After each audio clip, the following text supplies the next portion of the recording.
Welcome, everybody, to the YTWPodcast. Hear it with your ears.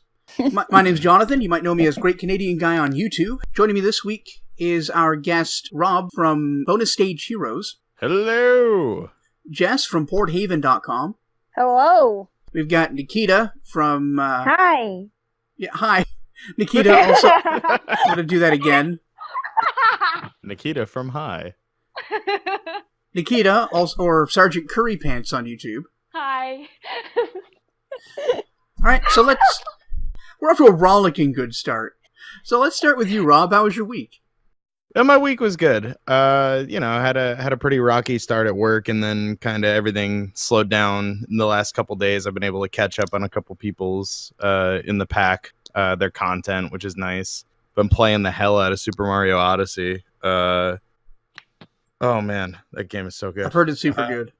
Yeah. All right. Anything else? Yeah, that's been my week so far.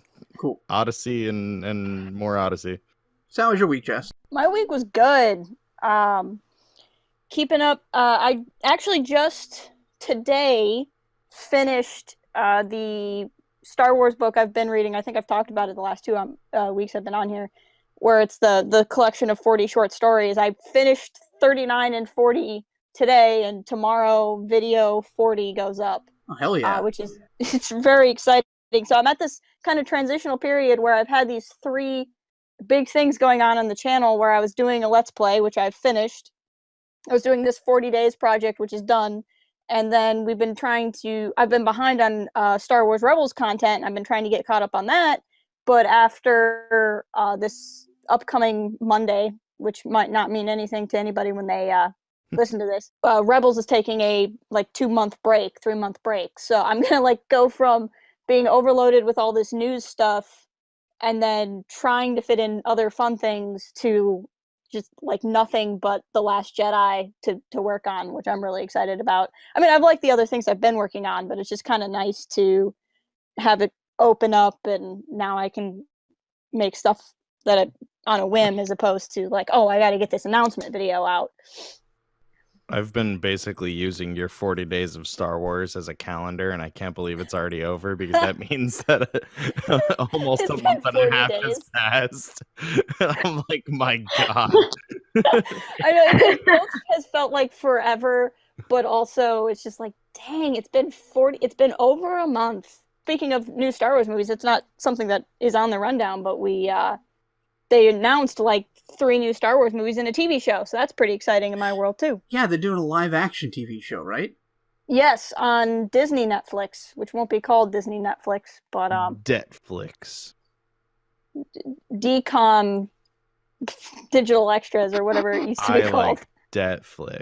Dick Flicks? Oh, that's not what I said. Dickflix is a different subscription service. we told you not to talk about that. Well, I guess the cat's out of the bag. The YTWP is starting a dick-centric streaming service. Sorry, guys. Is anyone surprised? Damn. It was our Christmas special.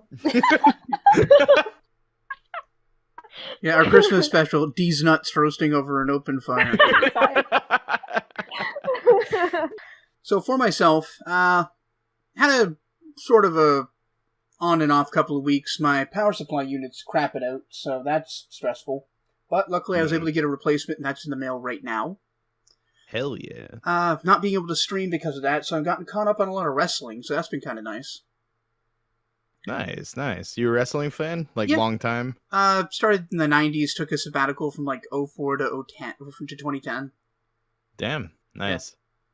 But yeah, that was good to get caught up. A sabbatical from being a wrestling fan? Yes. Yeah, he switched to baseball for those years. Much less showmanship, but But the butt padding is much stronger. Oh yes. Oh yeah, for sure.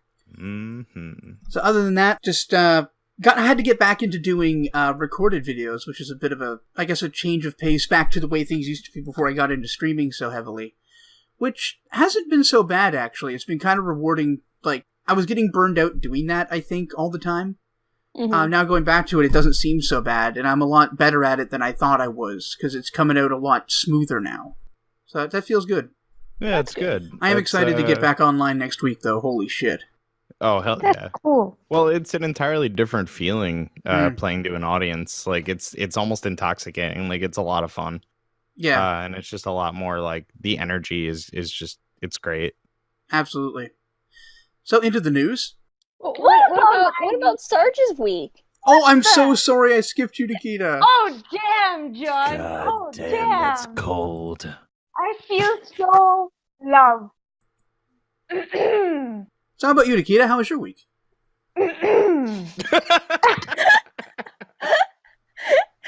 I don't think you're So going to you be sound cutting like you anything. got a little sodium chloride levels critical. I'm a professional.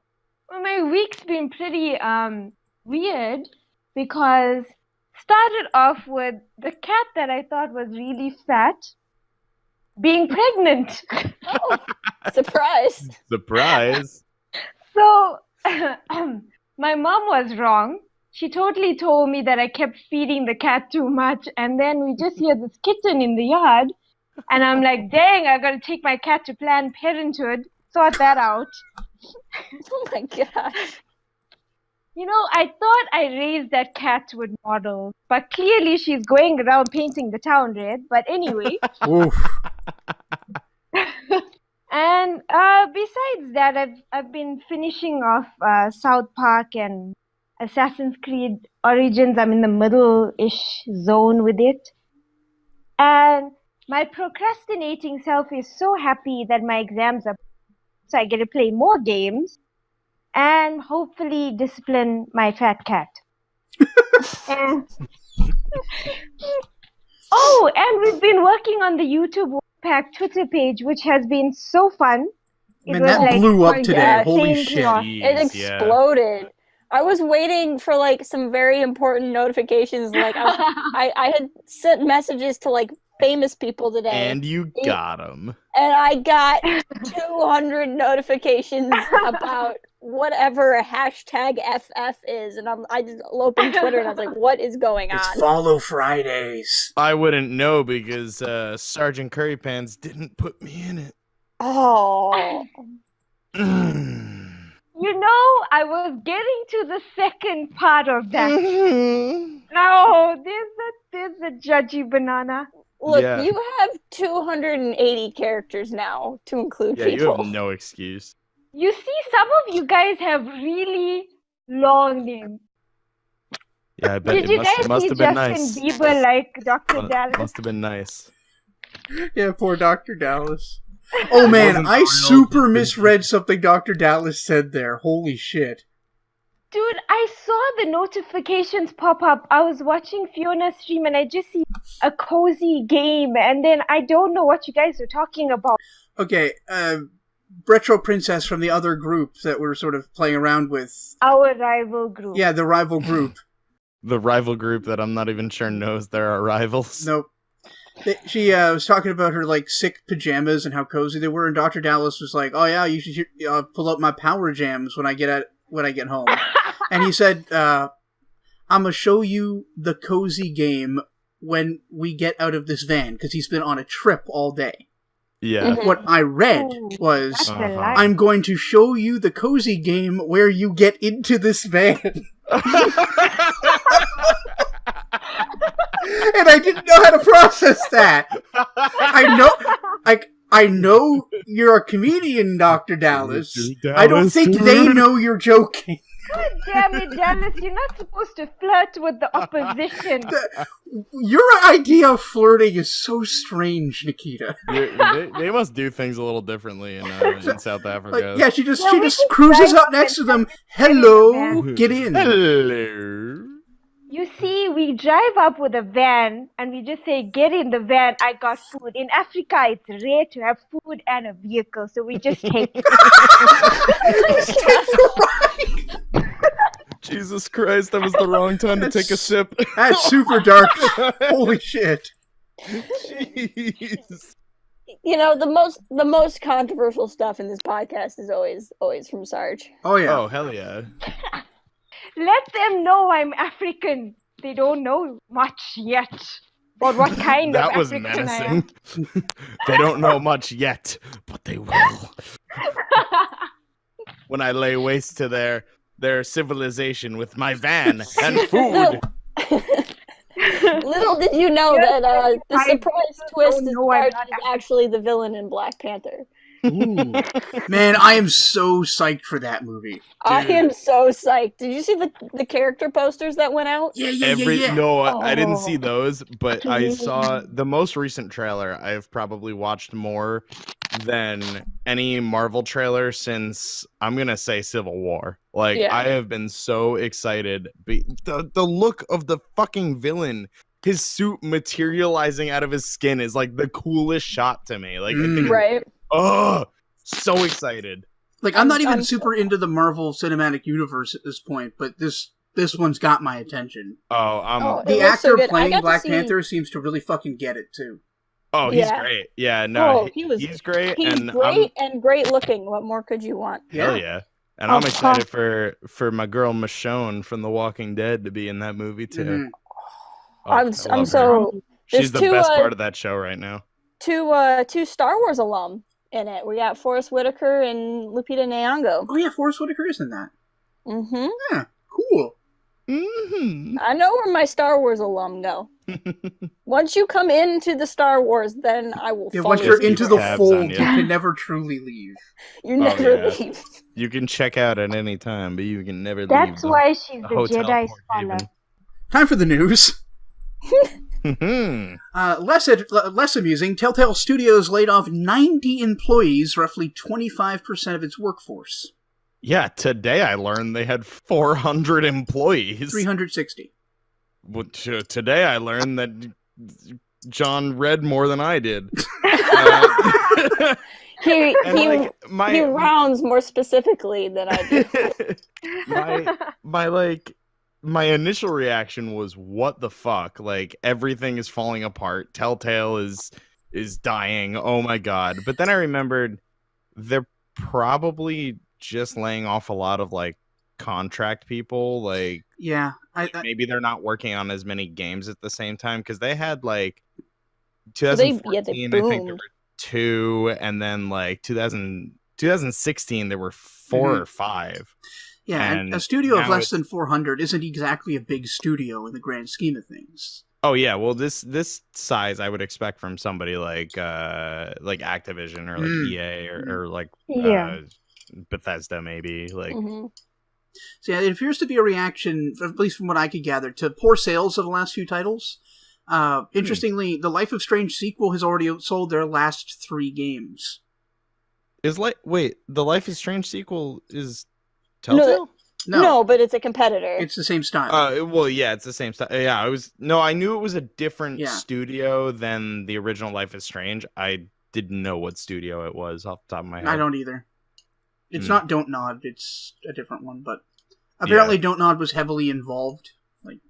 And they're also making a Life is Strange too. Yes. I know that much. Oh, good. Yeah. But yeah, I think the poor sales and criticism they've been getting, both of their old technology and the frequency of releases versus their quality, kind of what you were getting at. Yeah. And being absolutely dunked on by Life is Strange and its sequel. Mm-hmm. Yeah. I honestly haven't played a Telltale. I've seen a fair amount of gameplay from Telltales. I've always meant to get to it. I have played Life is Strange. Mhm. As near as I can tell, though, it just... I think what Life is Strange did is it introduced this other mechanic. I mean, the time travel mechanic is what made it so fun. I don't know that that's necessarily Telltale's fault, because their stories are more like... I mean, their stories seem to be more like actual choose-your-own-adventure stories where you make a consequence, or you make a choice and it has this direct consequence. And yeah, you have to live with it. Yeah, there's no real mechanic to it. But with Life is Strange, there's this other one. Because I haven't played Before the Storm, but I know there's no time travel in Before the Storm. But Chloe has her own power. Okay. Back talk. Yeah, I was gonna say, yeah. I was just gonna say that's the only thing. Yeah, no, her power is back talk. It's amazing. Mhm.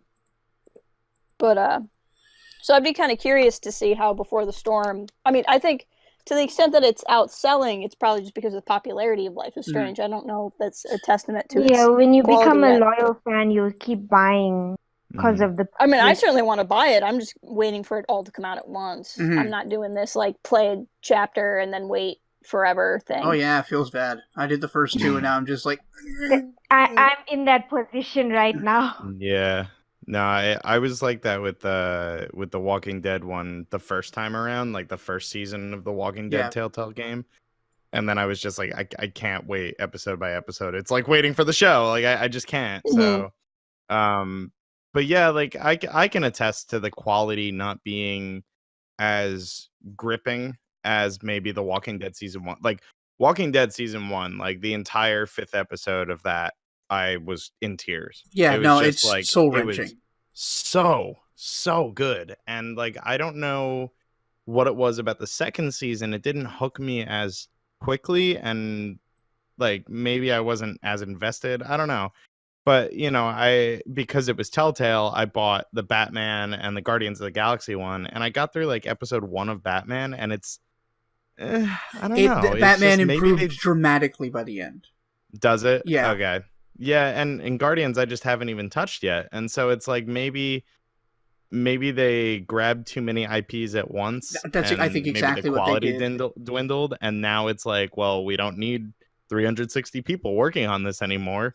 Yeah, really it sounds like they want to come up with a new... Go back to focusing on... it sounds like they're reworking their... Yeah, exactly, and it just happened to be, like, they cut off a quarter of their workforce to do it.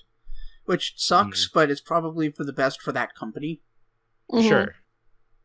And I mean, it seems like it's... Like I said, it's probably people that were working on contract, and maybe it, like, you know...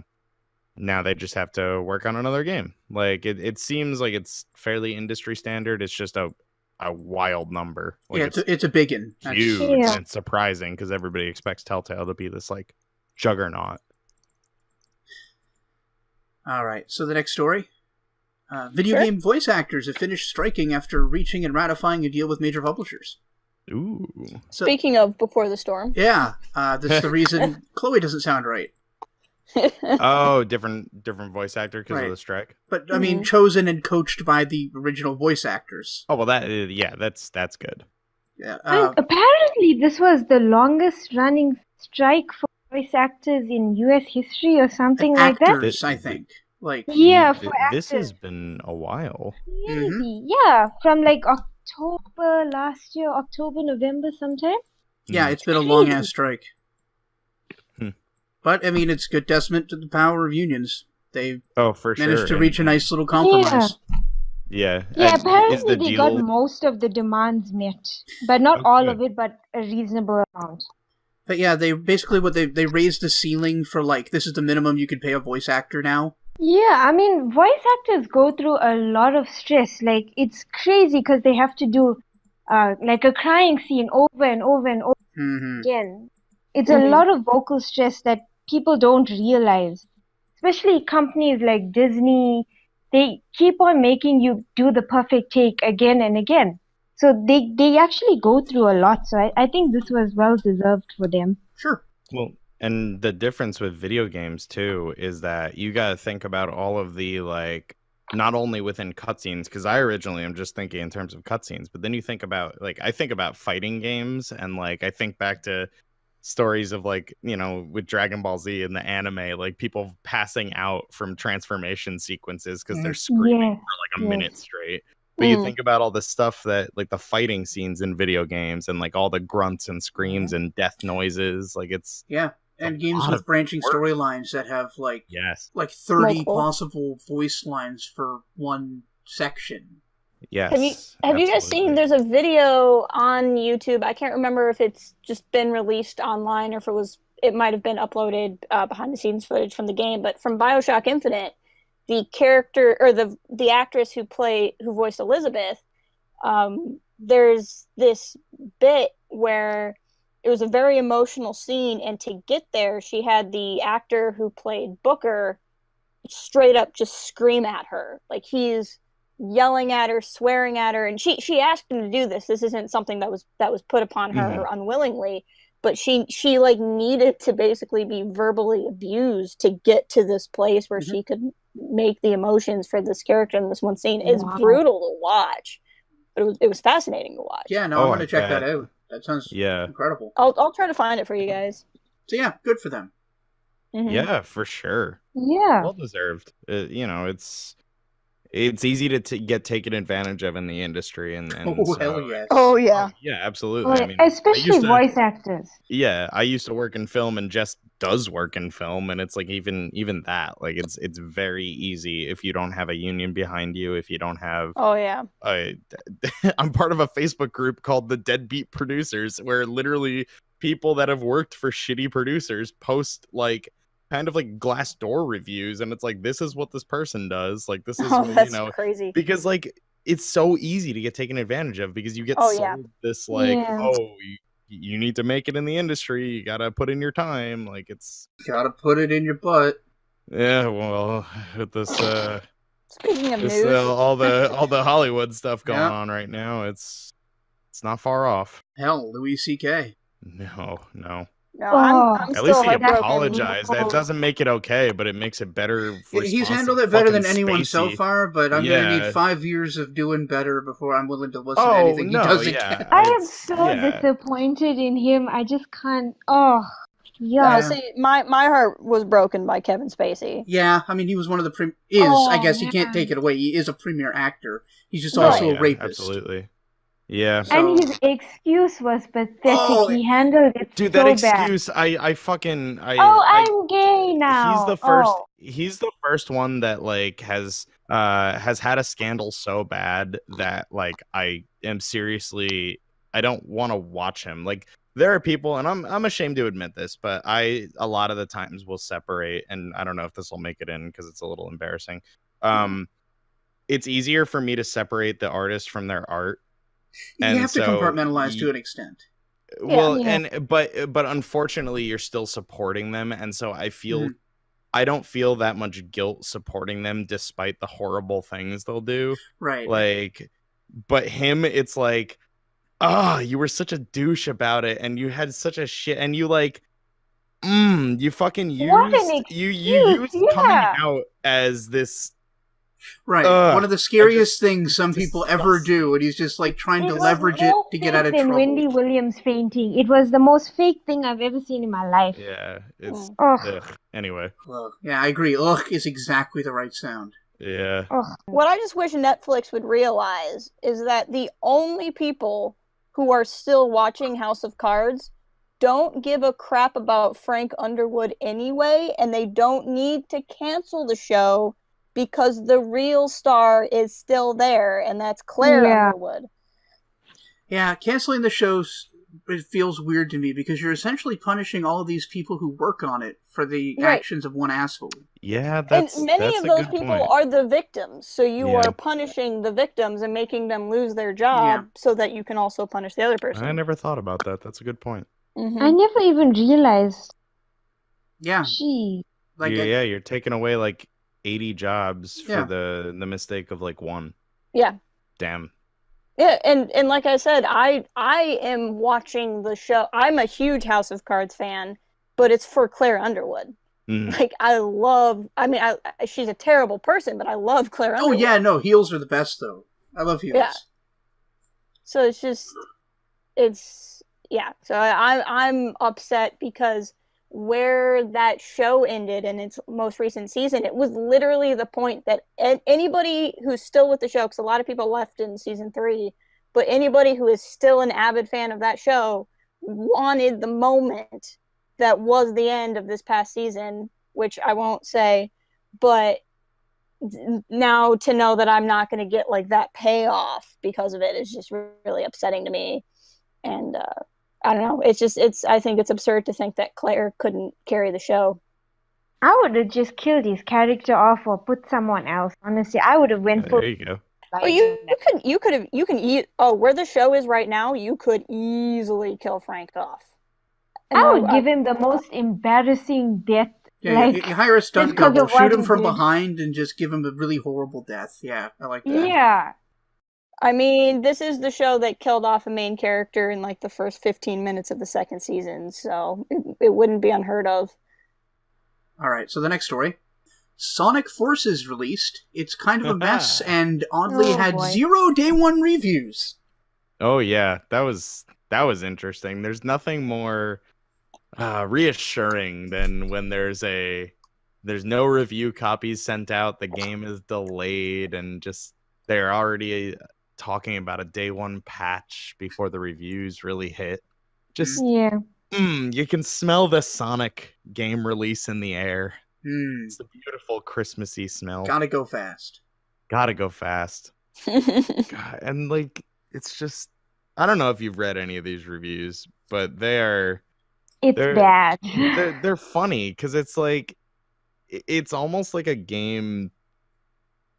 You had people making Sonic Mania who had their vision, executed their vision, and it was made by people that love Sonic, and it was done beautifully. And then you have this game, and it's like, I think it was made more so for the fans than anybody else, where it's like the avid Sonic fans, where it's like, hey, any fan fiction you've ever written, and I think this is actually what, like, one of the articles I read, maybe Polygon one I read, but it was like, if you've ever had like a fan fiction, like, this is the game where it's gonna happen. Like, you can make your own character, this character from this game and this character from this game, boom, guess what, they're canon now. And it's like, whoa, like, it was, I'm sure it did great things for like longtime Sonic fans, but as a game, it's just, I've watched gameplay of it, and it's a fucking mess, just like the rest of them. And I'm like, maybe it's an Emoji Movie situation where no matter how bad it is, people are gonna buy it because they want to see how bad it is.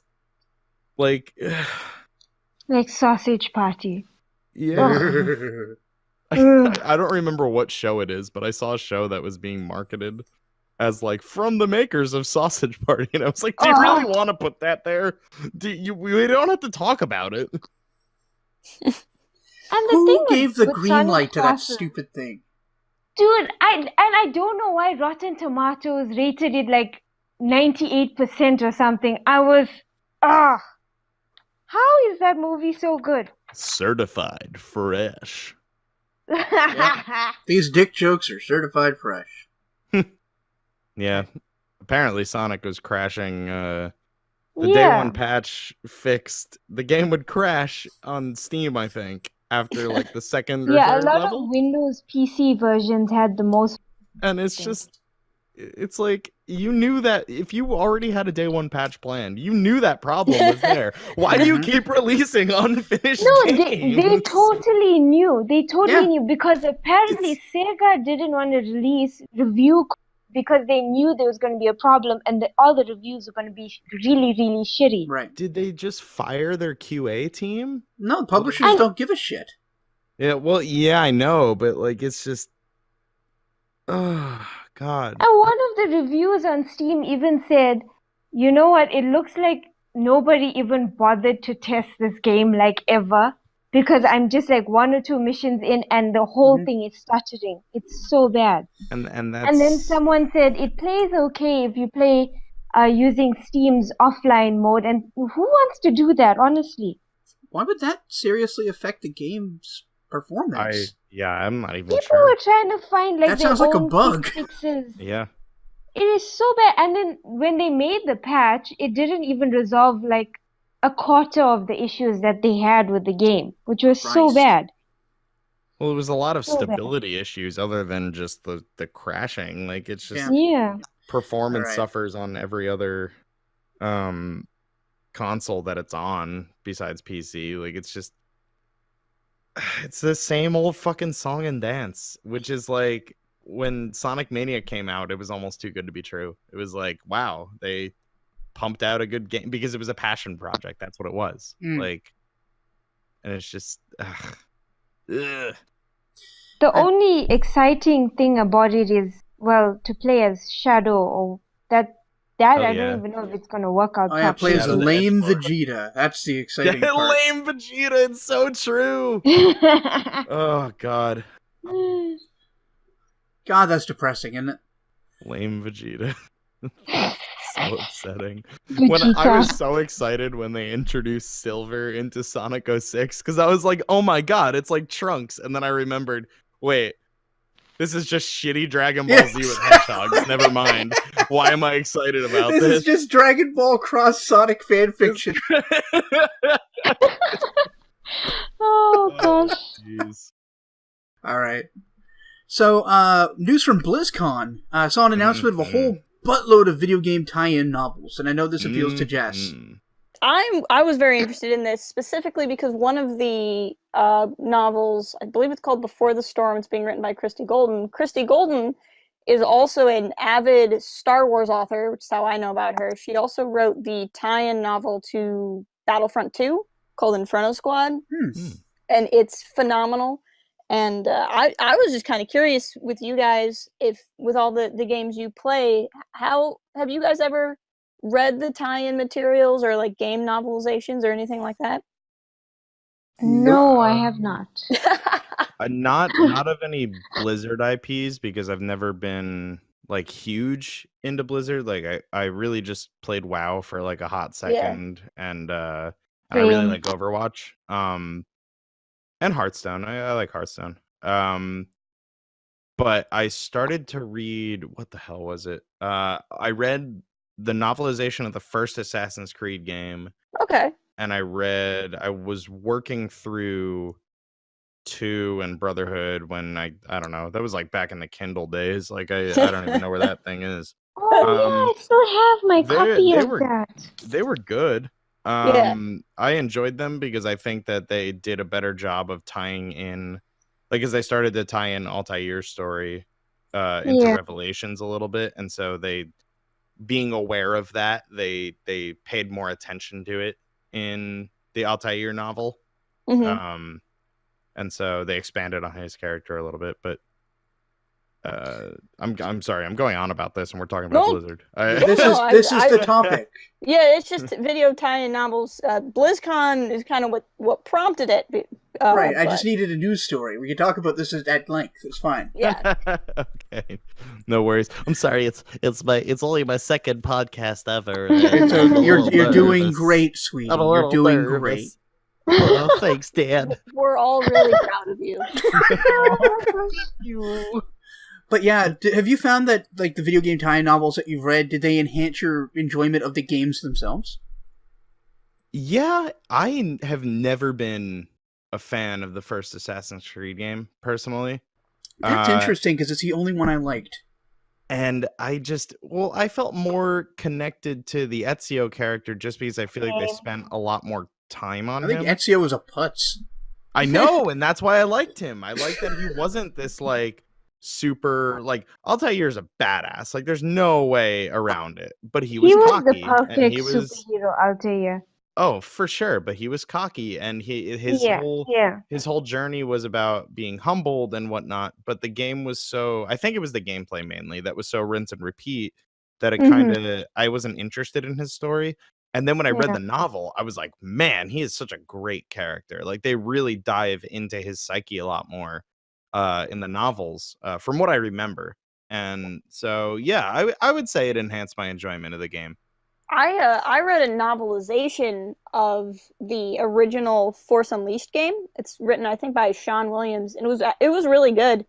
And I enjoy the Force Unleashed a lot more than I think a lot of people did. But reading the novel, you get a lot more from the perspective of Juno Eclipse, who's the hot chick that flies your ship for you. It's sad that that's a really apt description of her character. Really apt description. This is the Star Killer game. Yep, the Star Killer game. Okay. What a cool edgelord guy he is. Yeah, and good old Star Killer. And the novel was really good because it's more of her perspective, learning about who Star Killer was, or who Star Killer is, and what his journey is. And it added a lot of depth to the game because in the game, there's like a cutscene before each level that you really just kind of want to skip because you don't care, because you want to go use your new force power and like just go and throw people into walls because that's what the point of the game is. But the story felt so much more in depth to me playing the game, because I'd actually read the novelization before I got to play the game, which was really interesting. But I mean, Star Wars is really big on game tie-ins because both Force Unleashed games got novelizations. Both have lead-in novels. I think there's 4. There might be 5 SWTOR, Star Wars: The Old Republic novels, and several comics that tied into that. So it's always been something really fun. I remember the Shadows of the Empire comics. They were a great tie-in. Yeah. Oh, yeah. Shadows of the Empire is terrible. That's where I was going. Well, the book was great, though. Oh, book was fine, yeah. Yeah, the book and the comic are both really good. The infamous movie campaign without a movie. Yes. I mean, it had a soundtrack. Like, that's how into it they got. You could get a Shadows of the Empire soundtrack, but there was no movie. But no, there was a game which I've heard is terrible, but the novel was great. The comic was pretty good. There was merchandise, there was toys. Supposedly somewhere in the pod race of the Phantom Menace is a Prince Zizo, or however you would say it. I don't know to this day. Great mystery. Mm-hmm. It was never said. Ever. It's only written. Yeah, I think you're right. I mean, I would presume there's an audiobook, so somebody in the audiobook would have said it. Maybe there's an audiobook. I've always pronounced it scissor, but I have no idea if that's true. One of my favorite things in Star Wars right now, so there's a guy named Dave Filoni, and he oversees all of the current Star Wars animation. So Star Wars The Clone Wars and on Cartoon Network, and now Star Wars Rebels on Disney XD. And people like to ask him questions like, how does this get pronounced? And within the show, different characters will say the same name of a planet or of a character, and they'll say it 2 different ways. And they're like, well, why did you do that? Because now we don't know which one's the correct one. And he's like, I intentionally have actors say different characters pronounce things in different ways because it makes the universe feel more lived in. I don't like this idea that it's Kashyyyk or Kashyyyk, or there's people will say it different ways because people on Earth say things in different ways. And maybe there's a correct one, but it doesn't matter. People say things different ways. And I think that's really fun. Yeah, that is interesting. No, for sure. It kind of gives them like different dialects and stuff. It's more natural. Yeah. It's actually really Makes you feel more lived in. clever world building because it does a lot by doing very little. Exactly. Yes. And it also just creates a place where you're less likely to be wrong. When you get so fine-tuned and so focused on the details in a canon and a universe, one little thing and suddenly everything's wrong and everyone's freaking out. But if you kind of make this pliable, we understand that people can be wrong about facts within canon. We don't have to take everything as gold. So and so said there's this many guys there, and the other person said there's this many guys there. Well, who's right? Well, I don't know. Someone was wrong about it. We don't have to agree with everything. I'm a lifelong Dragon Ball Z fan, so I totally understand that. Yeah. My God, that fan base. It's like I'm going to go off on a rant here.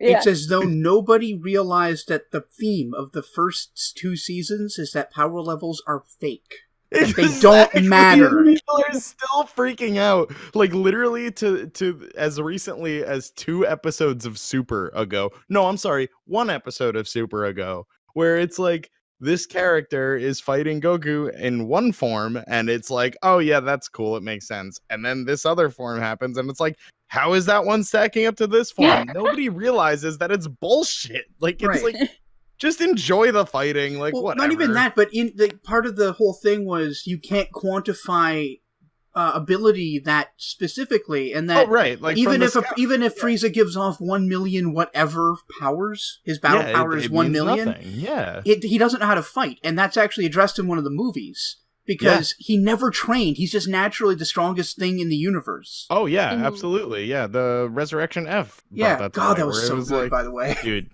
I prefer Battle of Gods better, but Resurrection F I think is better treated in Super because they redid it in Super. Yeah, I really like the way they redid it in Super, and Yeah, I it's love treated that better. the English voice actor took cues from Team 4 Stars Frieza. Oh Like, yeah, he absolutely. felt so much like Team 4 Stars Frieza. Everybody takes cues, and you hear it in Vegeta's delivery. Mm-hmm. You hear it in Frieza, and you hear it in a lot of the translation. The English translation of Super is so funny. It's so. I funny. actually, I was impressed with how good this was. Like, Dragon Ball Z, we grew up watching it in English or whatever. If you go back, it's actually terrible. Yeah, absolutely. Kai actually does a very good job Kai's a lot better. of retooling it. But yeah, no, I've noticed that tonally it is so much more like almost like the way that Team 4 Star writes. Right, yeah. Which is funny. Yeah, no, it's Super's a good show. Absolutely. So, Detroit Become Human looks super cool, but is unfortunately being made by David Cage. Who is David? Is he related to Heavy Luke Rain. Cage? Yeah, Okay. is he related to Nicolas Cage? No. He's Not really interested. depressing. Oh, is he? He will take the most depressing, most heart-wrenching topic and put it in a game. He's that guy. He will But he take never a game treats and make anything you... with enough levity, and his writing is trash. Yeah. Interesting. He's basically the Yeah. worst auteur in history. So he's And he's like always got some Christopher Nolan, complicated only you want to explanation like for it. die. Yeah, it's like After Christopher Nolan. If Nolan never bothered to research, had never spoken to a human being in his life, and didn't know how women work, then he Right. would be David Cage. Okay, Okay, Precisely. so I'm kind of following I can see this. where you're Yeah, going and it's with not to that. say that all of his games are strictly bad, but they're I mean, Cheese I mean, Heavy Catastrophe, Rain was good. starring Speedy Gonzalez looks pretty good. what? Cheese Catastrophe starring Speedy Gonzalez in 1995. That looks pretty good. Oh, I didn't know he worked on that. Oh, he's the Fahrenheit guy. Yes, he did Yes. Fahrenheit, Fahrenheit. he did Indigo Prophecy as Fahrenheit. He also did Oh, Heavy Indigo Rain. Prophecy. Okay, wait. I know Indigo Prophecy. Right. See, here's exactly Indigo Prophecy. If you know it, this is a great example. I liked Indigo Prophecy up until about 3/4 through the game when it turned into the Matrix for no reason. That's what Yeah. I've heard. Yeah. Oh my god, I remember my friend Chris used to play Indigo Prophecy in front of me all the time. I didn't know it was called Yeah. Fahrenheit though. It That's- depends on what country. in North America because he's a French developer. Got it. Yep. Wasn't that the game? So what is it, where degrees ends with, like, Celsius in isn't South there, like, a Africa? dance number with David Cage in it? Yes, I that heard one. That one and has appreciated that. the introduction to the game to teach you how to play it has David Cage's digitized face in it. Okay. Oh, that's weird. It's really weird. Yeah. Everything I know about this game, I know from lists made by Outside Xbox. So, Got it. that's I'm more aware of it than I've ever actually played it. Yo, he composed Time Cop? Damn. Anyway, go on. Composed Time Cop. I'm looking him up because I really know nothing I can hear about you him. like clicking and being like, whoa, whoa, whoa. This guy's actually my favorite, and I just never knew. I have seen the trailer, I think, for Beyond Two Souls, Detroit Become Human, because I recognize the protagonist. Yeah, it's Jackson and it Avery looks from beautiful. Grays. The hot Jackson Avery from Grays is in this game. Just gotta say. Fangirl here. Fangirl. Just gotta say. Noted. Oh, that's right. She's the android. Yeah. Okay, I remember this. Oh, Oh, this you're game looked talking about really Kara. sweet. I know it looks so cool, but with This- his Oh, you're talking about no. Kara. right, but You're it's shitting like on me, with but the you're female. shitting on my dreams of this game, but also probably giving me expectations I that are can realistic. say this game has When such I a look at this story. game, I live in Michigan, so when I see the title Detroit Become Human, I think you're just trying to tell Detroit to get its act together. I'm really, that's like where I went with the first Yo, one. Detroit. Come on, guys. Become You Dude. gotta become human. Dude. Detroit, get a job. really. Oh, that's awful. Pull yourself up. Start. Pull Do up you your realize bootstraps. how razor deep cut that was. Sarge. Now, Nikita, I don't know how it is in South Africa. I don't know if you have a Detroit equivalent. Slightly but, better than Detroit. We'll put it that way. I was going to say, I don't know if you have a Detroit equivalent. Detroit's Actually closer have to a friend named Liberia at this Detroit, point. and he's probably gonna like kill me. Oh man, that was get a job, Detroit. Get a job. Okay. Well, as soon as So, he yeah. gets a job and he can pay for a plane ticket, maybe. Oh my gosh. I'm sorry. But this game is so cool though. The story God, it thus looks far, so good. they had 2 trailers. One came out during the E3, and it showed Jackson Avery because all the girls were mad, so they got that cinematic thing. Mm-hmm. And there was Sorry. there was a series kind of like this about robots being employed in normal households, and they kind of like do your chores and they're your servants, and humans just respect them because they're robots and they don't have the capacity to feel human emotions. So I guess yes. So what happens here is Detroit is this main robot who feels that he can leave his lifestyle as an android and become human, and the second trailer actually showed that there is humanity with these androids, and it was so sad. I've never seen a game touch on domestic abuse and child abuse like this. Like this, like your heart would sink because it started off sad. She's just a robot. She's been reset, so she has no memory of what happened. She has no idea why this child is scared in her house. And the dad is just angry, and you feel so scared because he's like charging after this child, and she has no means of telling this robot like what happened. So she gives her this key, and this robot is, I guess, Kara, which was created in 2012. It's one of his creations. But anyway, this robot is the nanny of this child, and when she uses the key, she opens this cupboard and she sees like a gun and tablets, and this father gets so upset, and he tries to like abuse the robot. And then what happens after that is she realizes that something is not right here. This is why this child is scared, because the dad is actually abusing the child over and over again and abusing her. And she's so conflicted by it that she does nothing. She does her job, which the dad says, your job is to stay still. You don't interfere when I'm disciplining my child. And she stays still, and the child, it's instantly you just hear a gunshot and the child is dead. And your heart just sinks because it's like he's putting the child down and you feel so bad. And then the whole thing freezes and it says, what if you could do this differently? And she like replays everything. She goes back, she fights the dad, and she saves the child. And it's all about a robot finally being able to think for themselves. And they're actually more human than actually. There's so much of humanity in it. It's commenting on such a bigger thing. Like this game, like I really, really want to check it out. It doesn't let me down. It's really, really interesting. Well, one thing I've heard raised about it, and this is sort of where I was getting at, is how ham-fisted David Cage is when he's handling things. Yeah. And we're dealing with child abuse here.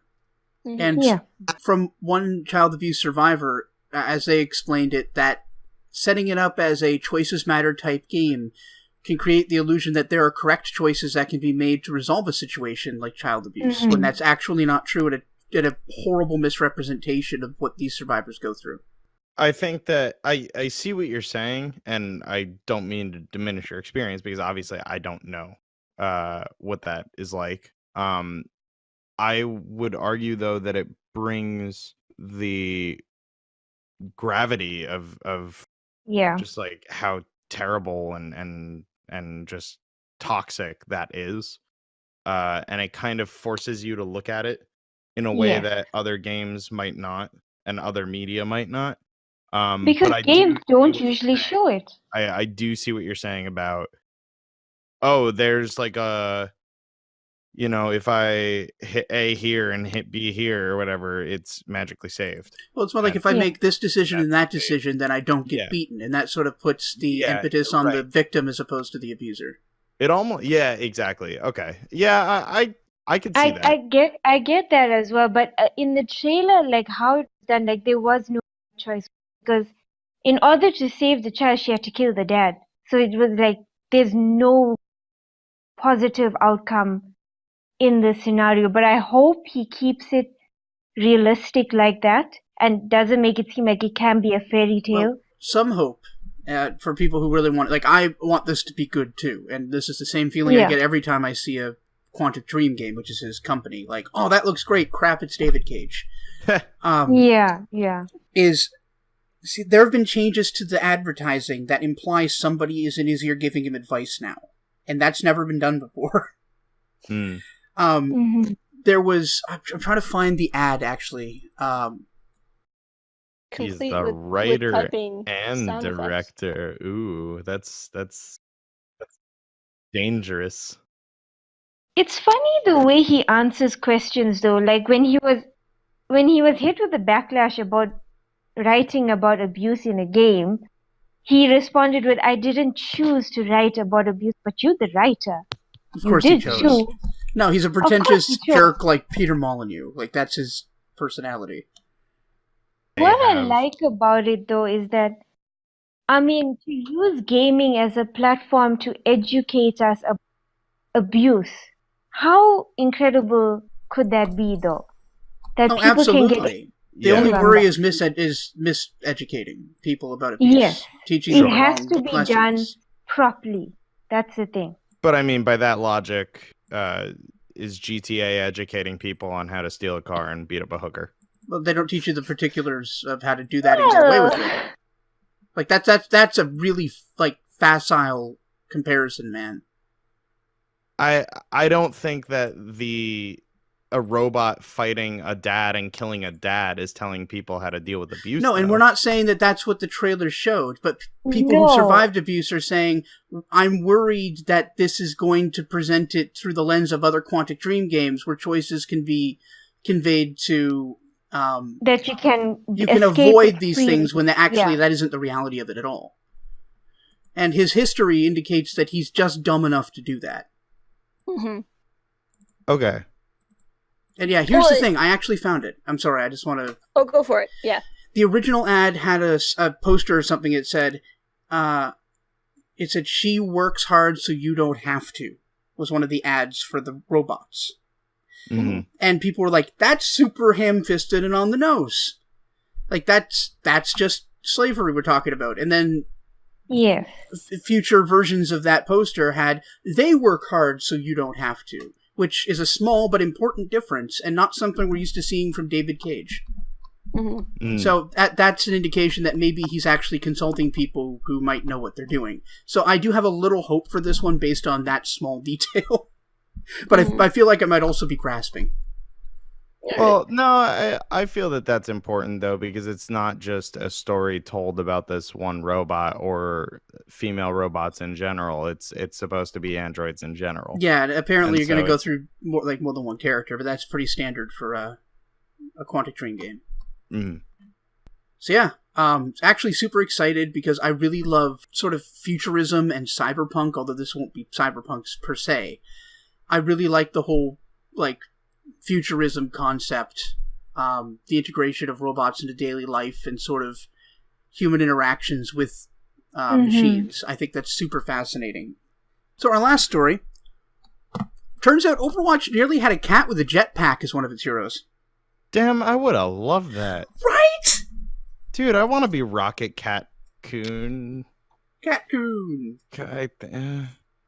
I'll try again later. No, I looked up a picture of it earlier and it looked really cool. It looks so stupid and great. Is there concept? Yeah, there's concept art. Hold on, I'll show it to you. I can't believe they didn't approve it though. Like, that would have been quite funny. Yeah, apparently there were two major concerns. The first one being that it was too silly, which I'm not so sure about that. So a gorilla scientist... Yeah, no, that's fine though. Yeah. That's fine. Gorilla scientist is great. Oh, cool. Okay, I just want to know where they draw the line. Apparently, it's at Rocket Cat. Yeah. Apparently, Watch. the cat lays inside, like it lays in the jetpack thing, and it just randomly paws at controls like a real cat. Yeah, and that was Oh the my other God. thing, is that apparently it was super off-putting to playtesters to see the cat pawing at the controls instead of a person's hand in first person. Whatever. I'm not sure I'm finding a real picture of it. Right here. They're all ridiculous. I mean, it's a better cat than mine. Mine got knocked up. I just Where linked is it in the Sentinel. I Right? love it. Right? Dude, I come want him so on. bad! Come on. Look at him sitting in his little Totally- jetpack! Why can't they have this? Dude, I would have loved that. I would main him. Fuck Diva, dude. I would main the shit out of Yeah. Jetpack Cat. Like, how cute is it? I love it. And I mean, it's totally like, and it's not, Glasses.